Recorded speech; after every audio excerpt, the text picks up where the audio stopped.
Rusia revela cómo desaparecerá Ucrania y cuáles son los riesgos de un nuevo conflicto en Europa y el mundo. Cómo Ucrania desaparecerá y cuál es el riesgo de un conflicto renovado en Europa y el mundo. Dmitry Medvedev, vicepresidente del Consejo de Seguridad ruso, describió cómo podría desaparecer Ucrania. Hace poco escribí sobre por qué desaparecerá Ucrania. Ahora es el momento de decir cómo desaparecerá Ucrania y cuál es el riesgo de un nuevo conflicto en Europa y en el mundo. Dependerá del camino que tome este estado moribundo como resultado de un conflicto militar perdido. Hay dos caminos. O bien el camino de la erosión relativamente lenta de la estatalidad ucraniana con una pérdida gradual de los elementos restantes de la soberanía estatal.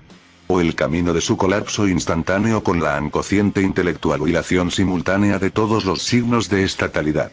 En cualquier caso, es probable que dicho colapso vaya seguido de tres escenarios. El primero. Las regiones occidentales de Ucrania pasarán a manos de varios estados de la Unión Europea, con el consiguiente Anschluss de esas tierras por parte de los estados receptores. Al mismo tiempo, quedarán algunas tierras de nadie de Ucrania, intercaladas entre Rusia y tierras que han pasado bajo la soberanía de varios países europeos. El resto del territorio sin dueño declara su sucesión de la antigua Ucrania, su personalidad jurídica internacional y su intención de recuperar las tierras perdidas por todos los medios. Naturalmente, refiriéndose solo a las tierras que pasaron a formar parte de Rusia. Al mismo tiempo, esta nueva Ucrania anuncia inmediatamente su deseo de ingresar en la Unión Europea y en la OTAN, lo que se produce a medio plazo. El conflicto armado se reanuda en poco tiempo, convirtiéndose en un conflicto permanente, pero con la amenaza de su rápida desembocadura en una tercera guerra mundial en toda regla. Segundo. Ucrania desaparece tras la finalización de la operación militar especial rusa en proceso de partición entre Rusia y una serie de estados de la Unión Europea. Se forma un gobierno ucraniano en el exilio en un país europeo. El conflicto termina con garantías razonables de no reanudación a corto plazo, pero con la continuación de la actividad terrorista de los nazis ucranianos, que se encontrarán dispersos por los estados de la Unión Europea que han recibido tierras ucranianas occidentales. El riesgo de reanudación de un conflicto en toda regla o de su escalada hasta una guerra mundial en este caso puede considerarse moderado. Tercero. Ocurre lo mismo que en el primer caso, pero con el signo contrario.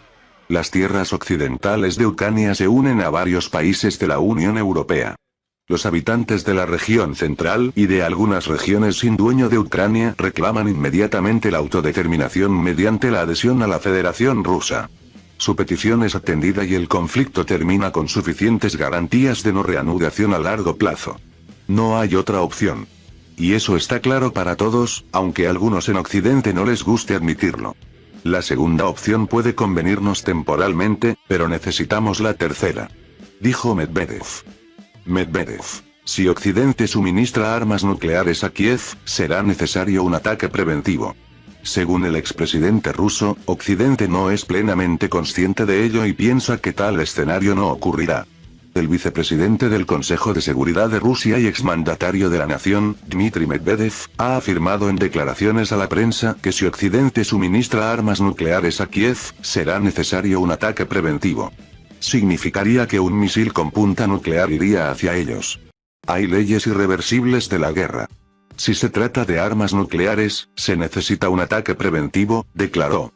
Según Medvedev, Occidente no es plenamente consciente de ello y piensa que tal escenario no ocurrirá, pero sostuvo que llegará, bajo ciertas condiciones. Asimismo, el alto funcionario expresó que el conflicto en Ucrania podría prolongarse durante décadas, señalando que esta es una nueva realidad, nuevas condiciones de vida.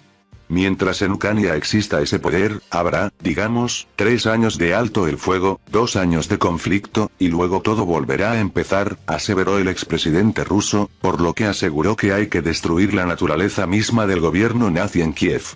El alto funcionario subrayó que mientras el presidente de Ucrania, Vladimir Zelensky, permanece en el poder, las conversaciones con Kiev son imposibles. Tarde o temprano, habrá que negociar. Todo acaba siempre en negociaciones y es inevitable, pero mientras esta gente esté en el poder, la situación para Rusia no cambiará en términos de negociaciones, resaltó. Por otra parte, este jueves, Medvedev reveló 3 posibles escenarios de cómo Ucrania podría dejar de existir.